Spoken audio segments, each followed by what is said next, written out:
हाँ जी 10th class बेटा हुण करते हैं आप next 6.2 theorem that is converse of Thales theorem because आप पहला ने थेल्स थ्योरम पढ़ी है तो हुण आप करांगे कन्वर्स ऑफ थेल्स यानी कि थेल्स का बिल्कुल उल्टा ठीक है, या कन्वर्स ऑफ बीपीटी या कन्वर्स ऑफ थेल्स ठीक है। सो स्टेटमेंट ध्यान दे नाल रीड करनी है बेटा जी। स्टेटमेंट है if a line divide any two side of a triangle in the same ratio, कहते अगर कोई भी लाइन जी आ ट्रीएंगल की उन्होंने दो सेम रेशो के डिवाइड कर दी आ तो आपने प्रूव करना then the line is parallel to the third side कि वो जी लाइन जी इक्वल रेशो च डिवाइड करती है सेम रेशो च वो की होगी पैरलल होगी ठीक है। सो सब तो पहला तो जो गिवन आ आप ड्रॉ करते हैं, हम ट्रीएंगल तो ड्रॉ करनी पऊगी कि एक ट्रीएंगल आपां नूं गिवन है ए बी सी।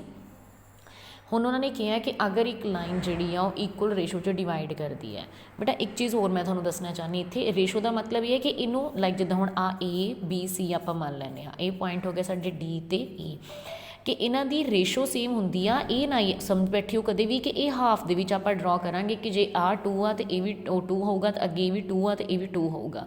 ये हाफ दे विच नहीं आपां लाइन ड्रॉ कर सकते, लाइन किते भी ड्रॉ सकती, आ पार्ट छोटा भी हो सकता, नीचे वाला वड्डा भी हो सकता है, उपर वाला वड्डा नीचे वाला छोटा भी हो सकता है, बस जिन्हां दी रेशो आ वो सेम होनी चाहिए भी। मान लो जे 2 आ तो 4 आ तो इधर ये 2 तो 4 यानी कि रेशो सेम आऊगी। ये नहीं है कि जे आ भी 4 आ तो भी 4 होगा तो आ 4 आ तो भी 4 होगा ठीक है। सो ये याद रखियो कदे भी ये ना सोचो कि असीं लाइन सेंटर च ड्रॉ करनी है जो उपर करनी है, किते भी आप कर सकते हैं ठीक है। ओके हुण आपां सम ते आने आ कि लाइन जी आप ड्रॉ करते हैं कहते जी इक्वल रेशो च डिवाइड करती है वो की होनी चाहिए है जी, ये पैरलल होनी चाहिए है ठीक है। ये प्रूव करना आपने। सो सब तो पहले जी चीज़ गिवन आ उत्ते फोकस करते हैं। गिवन आ कि नाल ये गिवन आ कि वो सेम रेशो च डिवाइड करती आ, लाइन जी भी लाइन आप ड्रॉ करते हैं वो सेम रेशो च डिवाइड करती है गिवन आ, बट जी पहला आप थेल्स थ्योरम की उहदे च आपां ये चीज़ प्रूव करनी सी राइट ना। देखो ये आपां ये चीज़ प्रूव करनी सी गिवन सी पैरलर आ, बट हुण आपां नूं प्रूव करना वा कि वो पैरलर है, गिवन आ कि वो की हैगियां ने रेशो की है इक्वल है। सो तद करके की है यदा बिल्कुल कन्वर्स है।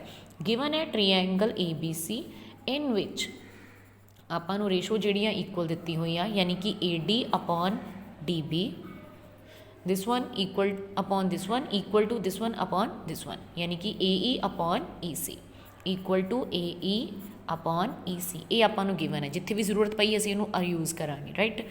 तो हुण आपां ने जो भी कुछ प्रूफ करना है सो सानूं कुछ ना कुछ तो कंस्ट्रक्ट करना पऊगा। सो आपां कंस्ट्रक्शन करते हैं, आपां की करते हैं आ चीज़ आपां ने पैरलर प्रूफ करना। सो आपां एक लाइन होर ड्रॉ कर लैंदे आ जिहड़ी कि पैरलर होवे किहदे बी सी दे राइट। इहनूं आपां नाम दे दिंदे आ एफ। क्लीयर बेटा कि इहनूं नाम की दे दिंदे आपां एफ नाम दे दिंदे आ। कंस्ट्रक्ट करके चलते हैं कि जिहड़ा डी एफ आ वो पैरलर होवे किहदे बी सी दे। असीं ये मान के चले हाँ कि जिहड़ा डी एफ आ वो पैरलर आ बी सी दे, बट आपां ने प्रूव की करना वा बेटा इस चीज़ का खास ध्यान रखियो। डी एफ आपां ने लिया वा कि पैरलर आ, बट आपां ने प्रूव करना वा कि जिहड़ा डी ई आ वो पैरलर किहदे होवे बी सी दे। ये चीज़ असीं प्रूव करनी है डी ई पैरलर होवे बी सी दे। हुण देखो बेटा प्रूफ साडे कोल की हैगा वा, जो प्रूफ आप उहदे अकॉर्डिंगली चलते हैं। प्रूफ असीं कंस्ट्रक्ट की कीता वा कि D E is not parallel to B C, D E parallel नहीं हैगा बी सी दे, बट असी मान के चले हाँ कि डी एफ जिहड़ा आ वो पैरलर आ किहदे बी सी दे। हुण बिकॉज डी एफ पैरलर आ किहदे बी सी दे, कित्थों मिलिया आपां नूं कंस्ट्रक्शन तो राइट ना कि असी कंस्ट्रक्ट किया कि ये पैरलर है। अगर ये पैरलर है तो आपां नूं पता है कि रेशो अगर दो लाइन पैरलर ने ट्रीएंगल दे विच तो असी थेल्स थ्योरम च पढ़ के गए कि उन्हां दी रेशो की हुंदी आ सेम, यानी कि A D upon D B equal किहदे होगा। हुण बेटा ध्यान दो एफ है तो A F upon F C, याद रखो की आऊगा A F upon F C, A F upon F C right, A F upon F C क्योंकि डी एफ की आ पैरलर आ। क्लीयर। सो इनू आपां कित्थों मिलिया है बाय बी पी टी लिख लो या बाय थेल्स थ्योरम लिख लो या बाय 6.1 थ्योरम लिख लो, किसी भी तरह असीं इनू मान सकते हैं। सो ये आडा आ गया नंबर 1। क्लीयर।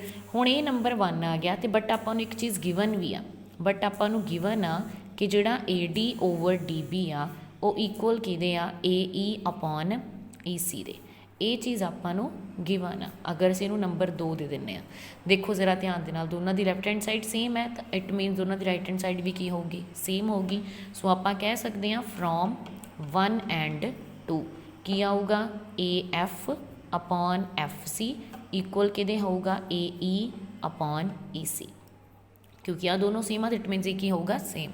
सो रिजल्ट ਨੂੰ प्रूव करना, सो ਆਪਾਂ ਕੀ ਕਰਾਂਗੇ दोनों साइड ਤੇ ਕੀ कर ਦਿੰਦੇ ਆ 1 add by adding 1 in both side. दोनों साइड ਤੇ ਕੀ करो 1 1 की कर दो ऐड कर दो AE अपॉन EC प्लस की कर दो 1। ਹੁਣ 1 प्लस करांगे तो एलसीएम लवांगे, एलसीएम लवांगे तो की आ जाऊगा AF प्लस FC, इधर भी AE प्लस EC अपॉन की आ गया EC। ਹੁਣ बेटा जरा ध्यान दे नाल देखो, देखो इधर की आ रहा AF प्लस FC। ਹੁਣ जरा देखो फोकस करो AF तो FC ਨੂੰ मिला के ਕਿਹੜੀ लाइन बन रही है AC बन रही है। सो ये जगह तो असीं की लिख देंगे AC, नीचे की चल रहा साडे को FC, तो इस तरह ही इधर की बन रहा AE। देखो जरा AE तो EC नू प्लस करके भी की बनती पई है AC बनती पई है, कि चाहे AF तो FC नू ऐड करिए चाहे AE तो EC नू ऐड करिए साडे को लाइन की बनती पई है AC। ओवर की आ गया साडे को EC पहले तो ही चल रहा AC सेम आ, सो एक ही हो गया कैंसल, इत्थे 1 1 बच गया, क्रॉस मल्टीप्लाई करांगे तो की आ जाऊगा EC is equal to FC। हुण आह चीज़ बस ये मेन आ बेटा कि जिहड़ा FC आ FC इक्वल किहदे आ EC दे। FC EC कद पॉसीबल हो सकता है अगर F तो E दोनों सेम पॉइंट ते होणगे, तद ये डिस्टेंस सेम होगा, क्योंकि असीं तक मन के थोड़ा गैप लैके चले सी ना। हुण प्रूव हो गया कि EC जिहड़ा इक्वल आ FC दे, तो ये तद ही पॉसीबल हो सकता अगर ये दोनों सेम पॉइंट ते होणगे। This is possible only if, this is possible only if, तद ही पॉसीबल हो सकता है if E and F are on same point, कि अगर ये दोनों सेम पॉइंट ते आ तद ये की हो सकता पॉसीबल। तो इट मीनस अगर असी प्रूव कर दिता तो इट मीनस की आ ये दोनों सेम पॉइंट आ। अगर ये सेम पॉइंट आ, थानू पता कि DF की आ पैरलर आ कि BC दे आ, ये असी कंस्ट्रक्ट किया सीगा। हुण अगर ये सेम पॉइंट आ तो it means DE is also parallel to BC, तो इसका मतलब DE भी पैरलर किहदे होगा BC दे, यानी कि DE पैरलर आ किहदे BC दे। साडा रिजल्ट की हो गया prove, hence result is proved. Clear बेटा, ईजी है तो थ्योरम।